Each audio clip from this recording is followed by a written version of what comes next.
Il était une fois un garçon nommé Raït, atteint d'autisme. Un seul regard sur un modèle du corps humain suffisait pour qu'il le reproduise exactement sur un mur. Un médecin respecté, découvrant son talent, fut stupéfait. Pourtant, malgré cette capacité extraordinaire, la société ne l'accepta jamais et le jugea inutile. Sa vie changea à ses 20 ans. Un jour, un grand panneau publicitaire s'effondra sur un petit enfant. La foule paniqua. Un médecin accourut, mais Raït l'arrêta. « Si vous le soignez ainsi, il mourra. » D'abord incrédule, le médecin écouta. Les veines du cou de l'enfant différaient de celles d'un adulte. Il effectua la réanimation là où Raït indiqua. L'enfant respira de nouveau, mais le danger persistait. Un grand éclat de verre était planté dans son ventre. Raït observa.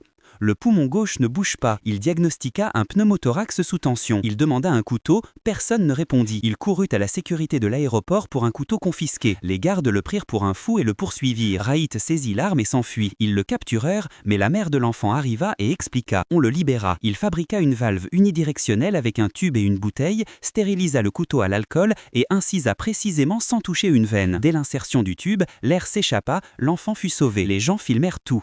La vie de Raït commença à changer, mais l'histoire ne s'arrêta pas là. En ambulance, Raït insista. « Faites une échographie ». Le médecin ignora. À l'hôpital, même demande, même refus, les gardes l'expulsèrent. Des journalistes arrivèrent. Pendant la distraction, Raït entra en salle d'opération et cria « Échographie, c'est peut-être un épanchement péricardique ». Personne ne l'écouta. Dès l'incision, le pouls et la pression chutèrent brutalement. Le médecin se rappela les mots de Raït.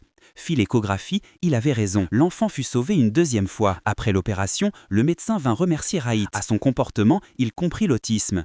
Il demanda néanmoins « Tu es médecin ?» Raït hocha la tête. « Oui. » « Où travailles-tu ?»« Ici, en chirurgie générale, répondit-il. Le médecin fut sidéré. Son nouvel assistant, qui venait de sauver une vie, était autiste. Après un silence, une seule pensée lui resta. Un tel garçon ne doit pas être un simple médecin.